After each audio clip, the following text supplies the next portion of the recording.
الحمد لله رب العالمين والصلاة والسلام على سيدنا محمد الأمين وعلى آله وصحبه ومن تبعهم بإحسان إلى يوم الدين. الحديث 30 عن رسول الله صلى الله عليه وسلم قال: إن الله فرض فرائض فلا تضيعوها وحد حدودا فلا تعتدوها. الحديث وصلنا إلى نهايته. On est arrivé vers la fin de ce hadith, qu'il ne faut pas qu'on néglige les obligations, il ne faut pas qu'on dépasse les limites, il ne faut pas qu'on rentre dans les choses interdites. Et il y a des choses qu'Allah subhanahu wa ta'ala ne nous a pas donné un jugement à leur sujet, alors il ne faut pas qu'on pose à ces choses-là, parce que Allah n'a pas oublié. S'il n'a pas cité les jugements de certaines choses, c'est par sa clémence. سكت عن أشياء رحمة بنا فلا تسأل عنها ليس بنسيان. الله تعالى ما تركها نسيان، ولكن رحمة بنا ما أنزل حكما لنا فيها. فإذا فالأصل تكون على الإباحة، إذا لا تسأل عنها.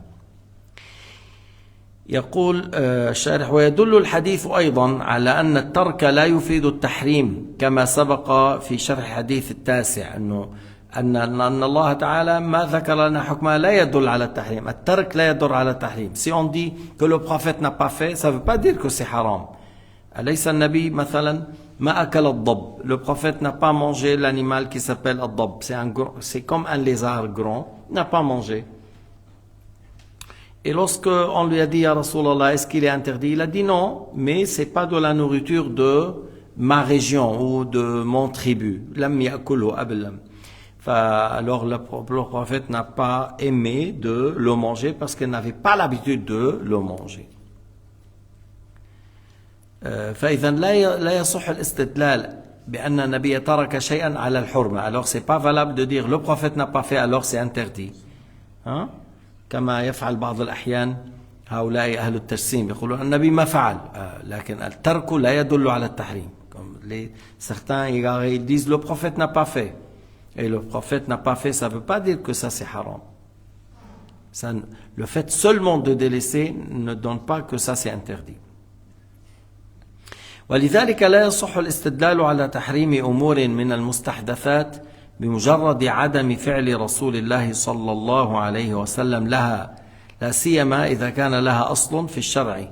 Alors c'est pour cela il faut pas dire le prophète n'a pas fait, et c'est des choses qui ont été innovées, et que surtout lorsqu'on trouve il y a une référence pour ces choses, ils ont une référence pour ces choses-là, comme on dit amal al-mawlid, comme le fait de faire certains dhikr après la prière en groupe, à voix haute. Mais pourquoi interdire ça? Si le prophète n'a pas fait, ça ne veut pas dire que c'est interdit. بل تلحق بأصلها ما لم يمنع من ذلك مانع شرعي. Alors on dit à la base, alors c'est quelque chose que c'est halal, alors on les fait, sauf s'il y a vraiment quelque chose qui nous donne l'interdiction. S'il y a quelque chose dans la religion de l'islam qui nous dit que ça c'est interdit. ومن لم يكن من أهل المعرفة بذلك فليسكت عنه ويرجع في أمره إلى أهل المعرفة. Alors si lui il n'est pas compétent, il n'a pas de connaissance à ce sujet, il ne faut pas qu'il rentre en disant mon point de vue, je pense, je vois, mais qu'il se réfère aux hommes de science et qui ont la connaissance à ce sujet pour qu'ils lui donnent le jugement. وأما الأعيان فالصحيح بعد ورود الشرع إثبات الحل للمنافع منها وإثبات الحرمة للمضار منها، أي ما لم ينص الشرع في عين بخصوصها على خلاف ذلك. Maintenant au sujet de certaines choses qui existent, alors on dit ce qui est profitable, et il y a des choses qui sont profitables, alors c'est halal, et il y a des choses qui sont nuisibles, alors c'est interdit puisque c'est nuisible. Concernant les choses qu'on trouve, il y a des choses qui sont profitables, on peut les prendre, il y a des choses nuisibles, alors on ne peut pas les prendre.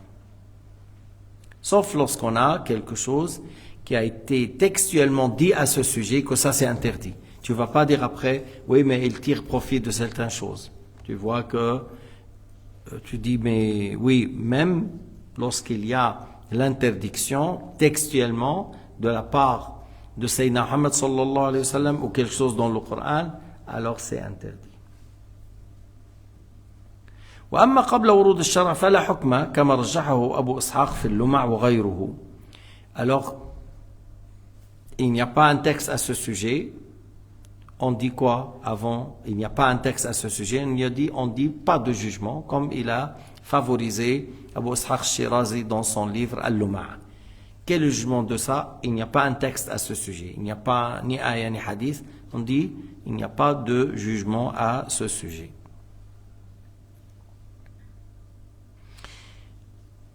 Avant de, c'est-à-dire ça, après il y a par exemple un jugement, par exemple comme l'alcool. On ne dit pas qu'avant il était halal. On dit avant il n'y avait pas un jugement. Avant il n'y avait pas un jugement. On n'a pas dit c'est haram, on n'a pas dit halal. Pas de jugement. Après, il y a le jugement de l'interdiction.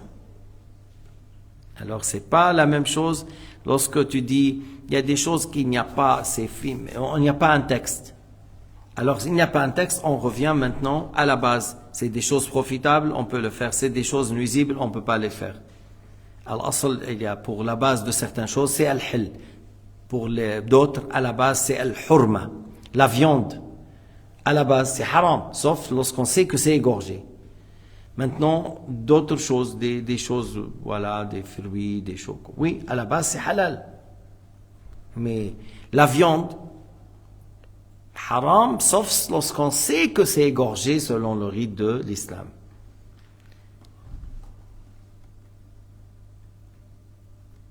وقد خلط قوم بين المسألتين أي ما قبل ورود الشرع وما بعده وفاسدان. Ils ont mélangé entre les deux questions. La question avant d'avoir le jugement, on dit pas de jugement, et l'autre où on dit Allah n'a pas cité. Il a délaissé. Il a délaissé, ça veut dire que c'est halal.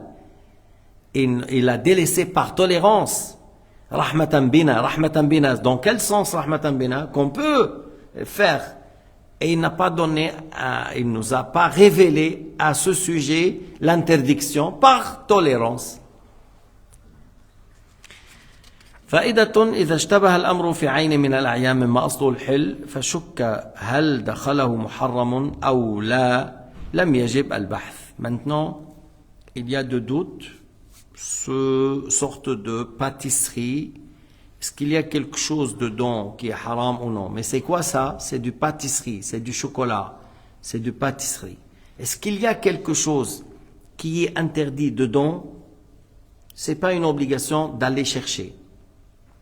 Ce n'est pas une obligation d'aller chercher. Les savants de l'islam, ils n'ont pas dit chaque fois que tu achètes une sorte de fromage, une sorte de chocolat, une sorte de forêt noire, une sorte de que tu dois lire toutes les compositions. Après que tu lis les compositions, il y a E134, il y a E150, il y a allez dans l'internet, allez regarder tout ça. Parce qu'il y avait un Chinois qui est venu un jour, Chinois de 14 ans, 15 ans, qui a embrassé l'islam par internet, par quelqu'un, et il a bien appris à prononcer l'arabe, hein, et il a prononcé Ashhadu an la ilaha illallah comme un arabe. Et puis, les parents, c'est des Chinois. Tu vois, les Chinois, ils mangent quoi? Qu'est-ce qu'ils ne mangent pas, les Chinois? Tout, ils mangent, à part le poison. Mais tout ce qui bouge, ils le mangent. Tout ce qui bouge, ils le mangent. Alors, et le fils là, il prend un dépôt et il lit, puis après il regarde sur internet. Alors ils nous ont contactés, ils sont venus. Et moi j'ai dit non, dans l'islam on n'est pas obligé. Sauf lorsqu'on dit c'est de la viande, alors là on n'a pas le droit de manger, sauf si on sait que c'est halal.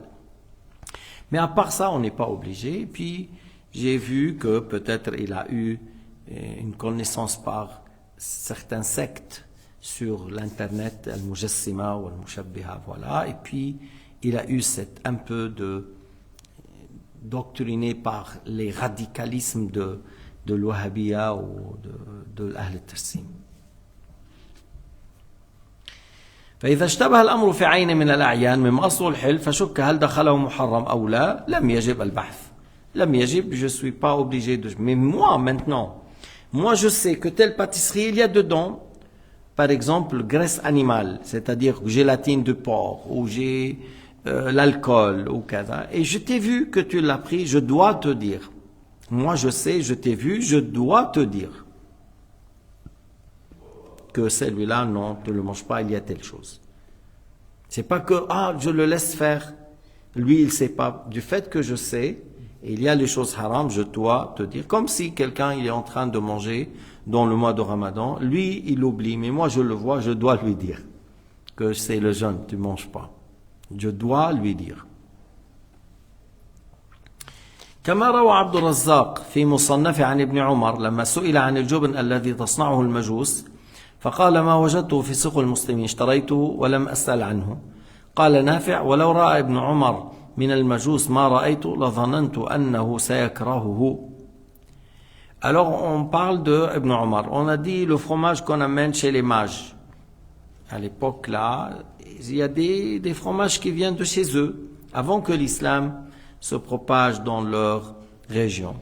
Alors il a dit, ce que je le trouve dans le marché des musulmans, je l'achète. C'est-à-dire, je ne cherche pas, je ne suis pas obligé d'aller chercher qu'est-ce qu'il y a dedans, malgré que Ibn Omar, c'est un grand homme de scrupules. C'est pas n'importe qui, Ibn Omar. Et Nafi' il a dit, si Omar a vu ce que j'ai vu, il allait le délaisser, il allait pas le manger. كان نافع قد أتى بعض أرض فارس. Nafi' il a été là-bas et il a vu peut-être comment il fabrique le fromage. C'est-à-dire, il a dit, s'il a vu ce que j'ai vu, il n'allait pas le manger après. وكما روى أحمد, لكن نحن عم نحكي من حيث الفقه, nous on parle de point de vue fiqh, que on ne sait pas qu'est-ce qu'il y a dedans et c'est du fromage. Alors, à la base, le fromage, c'est halal, alors on le mange. كما روى أحمد في مسنده أن عمر رضي الله عنه أراد أن ينهى عن حلل الحبرة لأنه بلغها أنها تصبغ بالبول فقال له أبي ليس ذلك لك لقد لبسهن النبي صلى الله عليه وسلم ولبسناهن في عهده. Alors, encore, on rapporte, Ahmed a rapporté que Omar, radiyallahu anhu, il allait voulu interdire de s'habiller une certaine habit qui s'appelle hibara. Pourquoi? Parce que on a dit et on les tanne avec l'urine, c'est-à-dire soit on met l'urine ou avec d'autres choses et le tannage aura lieu avec l'urine. Alors il a voulu l'interdire lorsqu'on lui a dit on fait comme ça. Et quel plan la couleur, certaines de la couleur ça vient avec l'urine. Alors quelqu'un parmi les sahaba qui s'appelle Ubay, il a dit non, c'est pas à toi de l'interdire parce que le prophète Mohammed s'est habillé, il a porté ça, et nous on l'a porté à son époque, et il ne nous a pas interdit. Alors comment tu vas interdire quelque chose que le prophète a fait? خرجه الخلال بلفظ آخر وفيه أن أبيا قال له يا أمير المؤمنين قد لبسها نبي الله صلى الله عليه وسلم ورأى مكانها ولو علم الله أنها حرام لنهى عنها. Ubay a répondu comme ça, il a dit le prophète l'a porté. Et Allah Ta'ala a vu son messager en train de la porter. Et si c'était quelque chose interdit, Allah Ta'ala lui révèle que tu l'enlèves.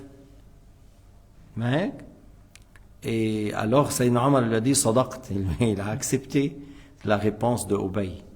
C'était pas un homme orgueilleux, radiyallahu ta'ala anhu. وأما ما كان أصله التحريم فهو باق على أصله حتى يعلم الحل كالحيوان المأكول يحرم أكله حتى يذكى فما لم تعلم تذكيته لم يحل تناوله. Alors ce qui est à la base haram, on revient à la base. Par exemple, c'est de la viande, du bœuf, du chameau, du mouton. Oui, mais comment a été égorgé? Nous, on a trouvé la viande, on a trouvé les poulets. Alors, mais comment a été tué? On ne sait pas, on ne peut pas manger. Sauf lorsqu'on dit ça a été tué selon le rite de l'islam. Tu vois, parce que certains maintenant disent c'est pas de cochon. On vous paye. Ceux qui travaillent dans le carrelage ici, ils rentraient à Denner, ils achetaient les boîtes. J'ai dit mais non, ça c'est haram. Je dis mais c'est pas de cochon. Ils disent oui, mais c'est pas seulement le cochon. C'est toute viande, c'est interdit, sauf que lorsqu'on sait que c'est égorgé par un musulman, c'est là où on dit halal. Égorgé selon le rite de l'islam. Un chrétien ou juif, mais il a égorgé. Il dit, nous on mange. Tu vois, il voulait pas arrêter. Lorsqu'on a un peu agressé, il était un peu... il n'a pas accepté. Parce que, comme certains, j'ai parlé avec un bosniaque. Alors, il est venu, je lui ai dit, par exemple, voilà, il y a des gens qui mangent les boîtes, de la viande, du bœuf, tout ça, c'est interdit. Il dit, je dis Bismillah et je mange. Et il y avait les directions, les membres de la direction avec l'imam. Et les membres de la direction ne parlent pas l'arabe. Mais l'imam, il parle l'arabe. Il a dit, ya imam, la taqul lahum hadha, ana qultu lahum halal. Il a dit l'imam, oh imam, ne dis pas ça aux gens, c'est haram, parce que moi je viens de leur dire que c'est halal. Il dit, à plus forte raison, je dois les corriger. On doit corriger, même si tu as dit c'est faux, il faut qu'on corrige maintenant. Mais il voulait que, ne dis pas ça, parce que moi j'ai dit le contraire. Alors on fait quoi? Hypocrisie chez nous? نعمل نفاق بيناتنا. لكن قال لي لا تقل لهم. قال لي فهو لأنه حتى بأوروبا حتى القرضاوي قال لهم مرة كلوا يعني. C'est une question où certains ignorants ils disent dis bismillah et tu manges. Non. Si je prends la viande de cochon et je dis bismillah, ça devient halal? Non. Si tu prends l'alcool, tu dis bismillah, ça devient halal? Non. Parce que c'est lui qui dit ça devient halal, il sort de l'islam. Alors les autres viandes, la même chose. S'il n'est pas égorgé selon le rite de l'islam, on ne peut pas les manger. Parce qu'il faut qu'on soit sûr. À la base, c'est haram, sauf s'il est égorgé. Selon les rites de l'islam. فإذا شك في حله, يعني, on n'est pas sûr. On n'est pas sûr, comme beaucoup de poulets aujourd'hui. En France, en Belgique, il paraît qu'il y en a beaucoup qui tuent avec l'électricité. Et l'électricité, maintenant, il paraît que la plupart, c'est une forte dose qui tue le poulet, le cœur de poulet, il arrête de battre.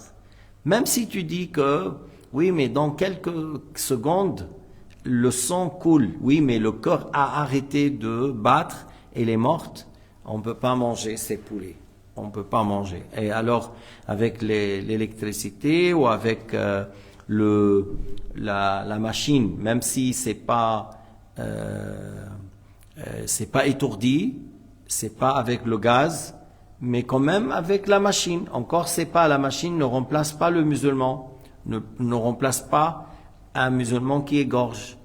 Alors on ne peut pas manger. Et il y en a beaucoup comme ça, parce que la machine tue plus rapidement que deux personnes, par exemple, qui égorgent en même temps. Alors c'est pas valable de manger tous ces poulets qu'on doute, est-ce qu'ils sont égorgés à la main ou par la machine, étourdis avec l'électricité, ils sont morts ou non, alors on ne peut pas manger. Et la plupart, pas la plupart c'est non halal. C'est très peu, au sujet du poulet, c'est très peu halal. Parce que dans certains pays, ils n'ont pas de problème d'égorger. Mais avec les poulets, pour faire rapidement, ils font comme ça. Électronazie, ou le gaz, ou la machine, pour faire vite, pour baisser un peu le prix. Vous connaissez même au sujet de comment il est nourri pour grandir vite. Alors, pour grandir vite, les œufs, tout ça, après tu trouves, c'est pas de la bonne qualité ça.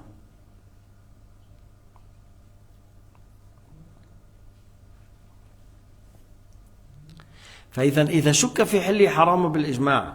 Si la viande et on a de doutes est-ce que c'est halal ou non, c'est interdit par l'unanimité. Parce qu'il y a le hadith qui confirme que Sayyidina Muhammad sallallahu alayhi wa sallam a dit que si on chasse, puis après ça tombe dans l'eau, on ne la mange pas parce qu'on ne sait pas est-ce que c'est la flèche qui l'a tuée ou elle est noyée dans l'eau. Ou tu as envoyé le chien dressé et pour un gibier, tu l'as secoué, tu l'envoies, et tu dis Bismillah et tu l'envoies. Et lorsque tu as été pour prendre le gibier, tu as trouvé deux chiens Il y a ton chien et il y a un autre. Et on ne sait pas lequel qui a tué. Celui qui est dressé ou l'autre. Dressé, il tue pour toi, l'autre, il tue pour lui. Et on doute, alors on n'a pas le droit de manger. Le hadith rapporté par le Bukhari, alors là, on n'a pas le droit de manger. Pourquoi? Parce qu'il y a un doute réel à ce sujet. Alors, par l'unanimité, et suite à ces deux hadiths, qu'on n'a pas le droit de manger la viande, qu'on a de doutes, est-ce que c'est halal ou non? وحكى الشيخ رحمه الله على الحديث بالحسن فقال حديث حسن رواه الدارقطني وغيره. Le hadith qu'on vient de citer, إن الله فرض فرائض فلا تضيعوها حد حدودا فلا تعتدوها وحرم أشياء فلا تنتهكوها. Alors voilà qu'il faut le hadith, celui-là il est Hassan, il est fiable, il est bien, rapporté par Daraqutni et d'autres. حسنه قبله الحافظ أبو بكر ابن السمعاني. ابن السمعاني c'est حافظ et qui a un tafsir, Ibn Sam'ani. On se rappelle toujours de Minawi, le monteur. Il dit Radd al-Qani ala Ibn Sam'ani, Radd al-Ani ala. Il ne sait pas le titre de ce qu'il a fait, parce qu'il a voulu répliquer contre Ibn Sam'ani, parce que ce qu'il a dit Ibn Sam'ani est conforme avec ce que l'a dit le Cheikh Abdullah. Alors il a voulu répliquer contre Ibn Sam'ani, parce qu'il cite certaines histoires, comme dans les tafsirs, il dit ça a été dit, ça a été dit. Et lui, il a dit, moi-même j'ai fait un livre pour défendre les prophètes. On a dit, mais non, c'est pas vrai. Toi, tu as fait le livre pour répliquer contre les frères et pas pour défendre les prophètes. Et tu as déjà dit au début que ton but c'était répliquer contre certains et c'est pas pour défendre les prophètes. Alors c'était dévoilé à plusieurs thèmes. وهكذا c'est certaines personnes لا تكن نيتهم لله فالله يفضحهم. Il y a certaines qui parlent et leur but c'est pas la religion, c'est pas l'Illah. C'était vraiment de l'animosité et de la haine et Allah les dévoile. هذا فضحه الله تعالى في الأرض. Allah Ta'ala l'a dévoilé sur la terre.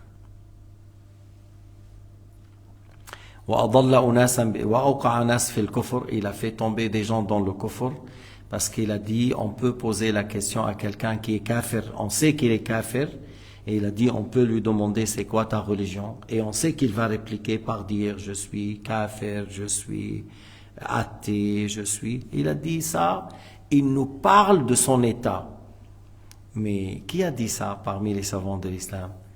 Il rapporte son état. Oui, mais c'est lui qui dit je suis athée, je crois à la Trinité, je crois qu'Allah est 5. Ou il dit je crois que toutes les femmes sont licites, tu peux te marier avec ta mère ou ta sœur ou ta fille. Il y avait à l'époque comme ça, il y avait des kuffars comme ça, Babak al-Khurrami. Ils disent toutes les femmes sont licites, il n'y a pas une exception. Il n'y a pas une exception. Il s'appelle Babak al-Khurrami. Alors, si tu sais que celui-là, il est de ce genre, tu vas lui dire, toi, tu es quoi? Il va te dire Khurrami. Yani, je crois que tout rapport sexuel avec les femmes, avec toutes les femmes, c'est licite. Mais le fait de dire, c'est licite d'avoir les rapports avec toutes les femmes, il a mécru. Parce que c'est une parole de mécréance. Et c'est lui qui dit, je crois que Allah est 5, je crois que Allah est un corps, ou il dit, je suis athée. Lorsque quelqu'un dit, il n'y a pas Dieu, c'est une parole de mécréance. Lorsque quelqu'un dit, il n'y a pas de Dieu, alors celui-là, il a fait prendre avec lui dans le kufr certain. Et moi, à un certain moment, j'étais presque convaincu que celui-là, peut-être, il allait un jour dire, ce que j'ai dit, c'est de kufr. Mais est-ce qu'il va dire aux autres? Il va découvrir que ce qu'il a dit est faux, n'a pas de référence, à part l'orgueil et l'entêtement. Et il pensait qu'il est un peu intelligent, qu'il découvre quelque chose que les autres en auraient découvert.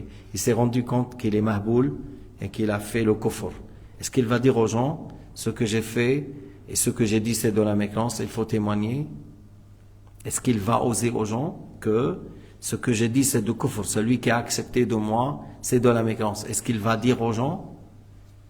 C'est là où tu vois comment Satan a mécru et qu'il continue à être mécréant jusqu'il aille à l'enfer, et il sait qu'il va à l'enfer. Et celui-là, je suis presque, je ne connais pas l'oreille, mais j'ai l'impression qu'il va rester comme ça. Il ne va pas oser dire aux gens, retournez, ce que je vous ai dit c'est de la mécréance. Comment tu secoues quelqu'un pour dire une parole de mécréance et tu dis c'est pas de la mécréance? Comment? Et il a pris certains ayats au sujet d'Ibrahim qui n'est pas à sa place du tout. Et le problème, qu'ils vont des fois à un certain mufti à notre époque, et vous connaissez les muftis à notre époque. Les muftis de notre époque, illa ma rahima rabbi, mais c'est des fois catastrophique. Même pour vendre du chewing-gum, tu dis non, il ne faut pas lui donner une boîte de vente de chewing-gum parce qu'il y a certaines règles qu'il faut respecter. Et celui-là, je ne pense pas qu'il respecte ces règles. Il y a certains muftis aujourd'hui, c'est comme ça. Il a le titre mufti parce que son grand-père était mufti, on lui a donné comme ça. Vous voyez un certain mufti, on l'a nommé en Syrie Mufti al-Baramil. Mufti al-Baramil, mufti qui a donné la fatwa de jeter les barils qui tuent les gens en Syrie. C'est Bachar qui l'a mis. On l'a nommé Mufti al-Baramil et il a donné la fatwa qu'on peut jeter les barils sur Halab, sur Homs, et c'est des barils aveugles. Ça tombe, il tue 50, 200, tout ça. Ça c'était un mufti. C'était un mufti, yani. Titre. Tu vois? Puis après il dit, ouais, ça arrive sur des feuilles et je suis obligé. Comme ça, la réponse, que c'est eux, ils te donnent la fatwa et toi, tu lis seulement. Pourquoi tu n'as pas pris fuite? Il y a des gens qui ont pris fuite en Jordanie, il y a des gens qui ont pris fuite. Pourquoi tu n'as pas pris fuite? Quel menteur, quel criminel. Ça, c'est des muftis encore. Titre. Et alors, ils vont vers des gens et ils leur posent des questions. C'est des questions délicates. Il faut les poser à des grands savants qui maîtrisent le sujet de l'aqida. Ils posent à des gens qui ne connaissent rien des fois. Et l'autre, il répond n'importe quoi. Comme ils ont posé à quelqu'un, ils ont posé une question à quelqu'un en Égypte, il a dit ça. Ça ne vient pas même à la tête d'un diable. Il a dit cette question ne vient pas à la tête du diable. Yani, regarde comment il répond. Regarde comment il répond. Ça ne vient pas. قال ما تخطر على بال الشيطان. هذا السؤال ما بيخطر على بال الشيطان. Mais il n'est pas dans le domaine. Au lieu de se limiter et dire moi peut-être je maîtrise tel sujet, je maîtrise pas tel sujet, ils rentrent parce qu'ils se gênent de dire aux gens non, il faut pas répondre à ça, c'est une question délicate, il faut poser à des gens qui ont plus de science que moi. Ils rentrent et ils parlent. Et puis après les autres, ils disent voilà tel mufti, marhaba mufti, marhaba, kifak, comment ça va? Ça c'est un mufti par papier, c'est pas un mufti selon le jugement de Dieu. Un mufti mujtahid, c'est pas des gens qui sont à la hauteur. Mais من دعا إلى ضلال كان عليه وزر من عمل به من بعده. Tu vois dans le hadith, c'est lui qui a innové un bien et les gens l'ont suivi. Et il aura la récompense et la récompense de ceux qui l'ont suivi après lui. Et c'est lui qui a appelé un égarement. Et là, le fardeau de ça et ceux qui l'ont suivi après. Sans que eux, ceux qui l'ont suivi, ils sont responsables. Parce qu'on n'a pas le droit de suivre un égaré. On n'a pas le droit de prendre la science de quelqu'un qui est malhonnête ou qui n'est pas digne de confiance. Mais celui qui a appelé les gens à l'égarement, il aura le fardeau de l'égarement et de ceux qui ont suivi. Ceux qui ont d'accord, à cause de lui, ils sont entrés dans l'égarement et il va avoir comme eux encore comme égarement, comme péché, comme jugement dans le jour dernier dans le plateau de Sayyat. Et c'est grave ça, khatar. والمهتدي من هداه الله. نحن دعاة إلى الخير والمهتدي من هداه الله. Nous sommes des gens qui appellent à la droiture, à tenir compte de ce qu'Allah a dit dans le Coran, ce que le Rasoul a dit dans la Sunna, l'unanimité des savants de l'islam, et après se référer avec des imams de parmi Ahl al-Ijtihad. Voilà, qu'il faut être... Parce qu'Abu Hanifa, il a dit à son fils, vous faites le débat, avant nous on fait, et on a peur que celui qui est en face de nous tombe dans l'erreur. On avait très peur qu'il tombe dans l'erreur à cause de nous. Il a dit, mais vous, je vous vois, vous faites, et vous cherchez à faire l'erreur. Et il a dit, si quelqu'un a voulu pour l'autre qu'il tombe dans la mécréance, il a mécru. Voilà Abu Hanifa, qu'est-ce qu'il a dit à son fils. Et cet égaré-là, le Minawi, il a dit, oui, tu peux lui poser la question, même si tu sais qu'il va dire une parole, qu'il dit, je suis athée, je suis de telle religion. Oui, mais le fait de dire, je suis athée, je suis mécréant, je suis bouddhiste, je suis khurrami, c'est une parole de mécréance. Tu l'as appelé, tu l'as secoué, tu l'as poussé à dire. وَالْمُهْتَدِي مَنْ هَدَاهُ اللَّهُ. Al-Huda Hudallah, c'est Allah qui crée la guidée. Nous, on ne peut pas créer la guidée. C'est Allah qui crée la guidée. C'est des choses à méditer. Lorsque tu vois, celui-là, je l'ai connu. Il a dit une fois, il a dit, mais moi j'ai appris l'Aqidah, j'ai appris les 13 attributs dans l'école Al-Maqasid avant de connaître le Cheikh Abdullah.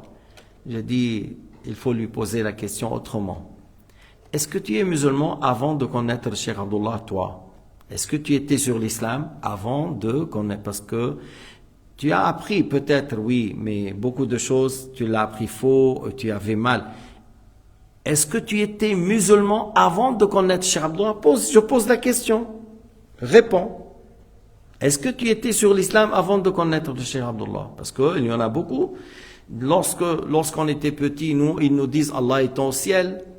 Ils nous disent, Abba al-Bak, ne laisse pas les chaussures qui tournent vers le ciel, parce qu'Allah est au ciel, il faut les retourner comme ça. Lorsqu'on est petit, on a entendu ça. On a grandi et on a entendu ça dans la ville. Que ne laisse pas les chaussures à l'envers, parce que ça sera en face de Dieu. Alors, on tournait. Et ils nous disent, haram, il faut tourner. Et nous, qu'on comprenait de ça, que les gens disaient, Allah est au ciel.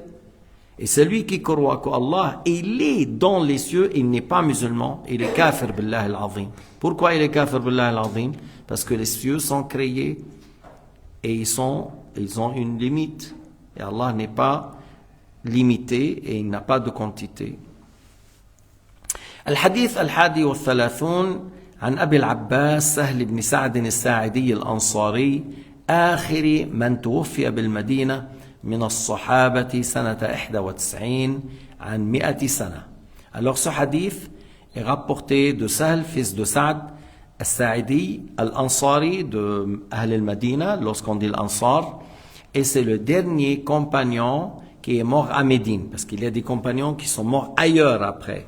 Mais celui-là, le dernier compagnon qui est mort à Médine à l'année 91, à l'année 91 de l'Hégire, et il avait 100 ans lorsqu'il est mort.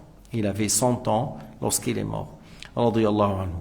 وكان الأولى على طريقته أن يقول رضي الله عنهما لأن والده صحابي أيضا. C'était mieux de dire Abil Abbas Sahl, fils de Sa'd As-Sa'idi, qu'Allah les agrée, parce que Sahl est un compagnon et son père Sa'd est un compagnon. Et d'habitude, le Nawawi, lorsqu'il dit Ibn Omar, il dit radiyallahu anhuma, parce qu'on a parlé de Ibn Omar, le fils et le père, que Dieu les agrée. قال جاء رجل إلى النبي صلى الله عليه وسلم فقال يا رسول الله دلني على عمل إذا عملته أحبني الله وأحبني الناس. Tu vois, ce compagnon Sahl, fils de Sa'd al-Sa'idi, est venu chez Sayyid al-Anbiya, Muhammad, alayhi salatu wassalam, et il a dit, ô messager de Dieu, indique-moi un acte si je le fais, Allah m'agrée et les gens m'aiment aussi. Et les gens m'aiment aussi. فإذا دلني على عمل جليل القدر. يعني il voulait que le prophète lui indique un acte de bien, un grand acte de bien pour avoir l'agrément de Allah subhanahu wa ta'ala, pour avoir de la récompense, pour avoir de l'agrément de Dieu, qu'il aura le paradis par la suite. Et si je le fais en même temps, les gens vont m'aimer. Et si je le fais encore, les gens m'aimer. Pourquoi? Alors il a dit, soit parce que du fait que c'est un acte de bien, que je le fais. Alors, Sayyidina Muhammad sallallahu alayhi wa sallam, il lui a dit deux phrases, il lui a dit deux paroles. Pour avoir l'agrément de Allah et pour avoir l'amour de la part des gens, il lui a dit deux choses, deux grands conseils. Et c'est un hadith qui est une grande référence pour celui qui veut vivre bien sur terre avec les gens et celui qui veut vraiment être dans une haute degré dans l'au-delà. قال عليه الصلاة والسلام ازهد في الدنيا والدنيا هي الأرض. ازهد لما نقول الدنيا هي الأرض ازهد في الدنيا. Sois ascète dans ce bas monde, c'est-à-dire sur cette terre. On dit الدنيا لدناوتها, on l'a nommé la terre dunya, la basse, bas, le bas monde, parce que l'au-delà, c'est l'autre demeure qui est beaucoup plus chère. Alors on a nommé la terre le bas monde.